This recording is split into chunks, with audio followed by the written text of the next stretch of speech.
안녕하세요, 에디입니다. 지난 영상에서 나스닥이 이렇게 떨어질 수 있다 얘기 드렸는데 어느새 이렇게 왔습니다. 그리고 앞으로 더 떨어질 가능성도 있습니다. 그래서 주식 앞으로 어떻게 될까요? 경제 상황 요약 그리고 차트 분석해드리겠습니다. 우선 결론만 얘기해드리자면 전 세계가 경기 침체로 향해 가고 있습니다. 이 미국 증시는 언제 오를 수 있을까를 생각해본다면 10월 중순에 오를 수 있다고 생각합니다. 왜냐하면 10월 중순에 CPI 인플레이션 지수 결과가 나오면서 상승을 할 수 있다고 생각합니다.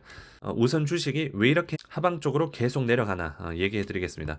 오늘 연준 의장 그리고 연은 총재들이 연설들이 있었습니다. 일단 중요한 것들만 얘기하자면 암호화폐 규제를 강화해야 된다라고 촉구했고요. 미국 중앙은행에서 발행할 디지털 화폐 CBDC는 보류한다고 했습니다. 그리고 블라드, 에반스, 그리고 카시칼이 다양하게 정말 많이 나왔는데 대체적으로 제롬 파월이 FOMC 때 얘기했던 거랑 거의 똑같았습니다. 그런데 그 중에 중요한 것들만 얘기해드리자면 미국은 심각한 인플레이션 문제를 직면하고 있고 기준금리가 4.5%를 최고점으로 보고 있다고 합니다. 참고로 현재 기준금리는 3%인데 1.5% 정도 더 할 수 있다라는 걸 시사했죠. 그래서 1.5% 정도 75빕스 두 번 하면 그 정도가 되겠네요. 그리고 예상치 못한 거시 경제적 충격이 미국을 침체에 빠뜨릴 수 있다라고 했습니다. 여기서 말하는 거시적 경제 충격은 아마 러시아 우크라이나 전쟁이 아닐까 싶습니다. 그리고 달러 강세를 인정했는데 이로 인한 영향을 고려해야 된다고 합니다. 그리고 에반스 연은 총재는 올해 100베이시스 포인트에서 125베이시스 포인트 금리 인상을 더할 것으로 보고 있다라고 얘기를 했고요.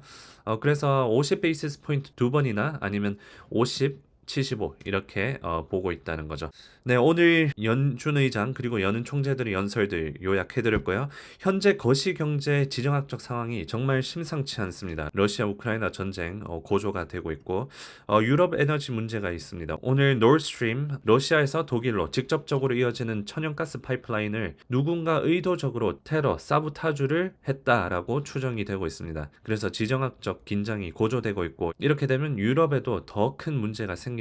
안 그래도 에너지 때문에 힘들어하고 있는데 이 사건으로 인해서 더 힘들어지겠죠. 그리고 미국 주택가격 지수 S&P Case-Shiller 인덱스가 10년 만에 처음으로 하락했습니다. 이렇게 되면 우선 호재는 뭐냐면 인플레이션이 꺾일 가능성이 굉장히 높아진 겁니다. 악재로는 경기 침체가 눈앞에 와 있다라는 두려움이 생기게 되는 거죠. 그래서 미국 주식시장의 매수 심리가 굉장히 없어집니다. 그리고 추가적으로 10년 물채권 금리가 3.94%입니다. 거의 4%까지 왔고요. 4% 이상으로 갈 거라고 보고 있는 전망이 많이 있습니다. 이렇게 가파른 속도로 상승을 하면 주가에 굉장히 안 좋은 영향을 미치겠죠. 달러 인덱스도 현재 114.23까지 와 있습니다. 거의 2000년도 22년 만에 이 정도로 달러가 강세입니다. 오늘 원 환율 1425원이고요. 그래서 다시 요약을 해드리자면 전 세계는 지금 경기 침체로 달려가고 있습니다. 그래서 추가적인 폭락이 있을 가능성이 굉장히 높죠. 하지만 언제 상승하냐? 인플레이션이 꺾이면서 매수 심리가 들어올 수 있습니다. 그게 언제냐? 10월 중순쯤에 CPI가 나오면서 상승을 기대해 볼 수 있을 것 같습니다. 자, 차트 분석을 해보면 QQQ, 나스닥, 일봉 차트를 보면 현재 RSI가 29로 굉장히 과매도 구간에 와 있습니다. 그리고 주가도 거의 이번 연도 저점까지 왔고 단기적으로 보면 그렇습니다. 하지만 중장기적으로 보면 이제 주봉 차트를 보면 이만큼이나 떨어졌지만 아직 바닥은 아닙니다. 이 RSI가 37.7인데 아직 바닥을 안 찍었는 게 확인할 수 있죠. 머니플로우 인덱스 MFI 돈도 아직까지 안 빠져나가고 있습니다. 그리고 맥디 지표를 보면 하락 추세가 이제 막 시작하고 있는 상황이고요.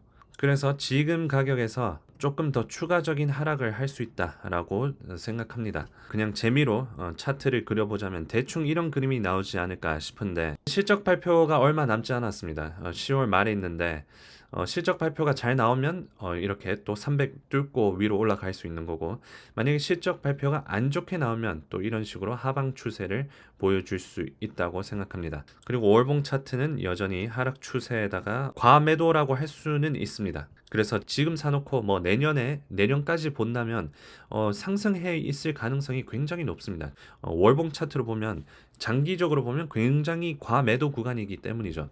그런데 단기적 그리고 중장기적으로 보면 여전히 하락 추세가 계속 진행되고 있는 중이라고 보면 될 것 같습니다. 네, 그래서 이 영상에서는 증시가 왜 하락을 하고 있는지, 그리고 왜 앞으로 더 내려갈 수 있는지, 그리고 언제 올라갈 것 같은지에 대해서 알려드렸습니다. 요약을 해드리자면 여전히 하방 추세가 강하지만 10월 중순에 CPI가 나오면서 그 기대감에 일단은 상승을 기대해 볼 수 있다라고 생각합니다.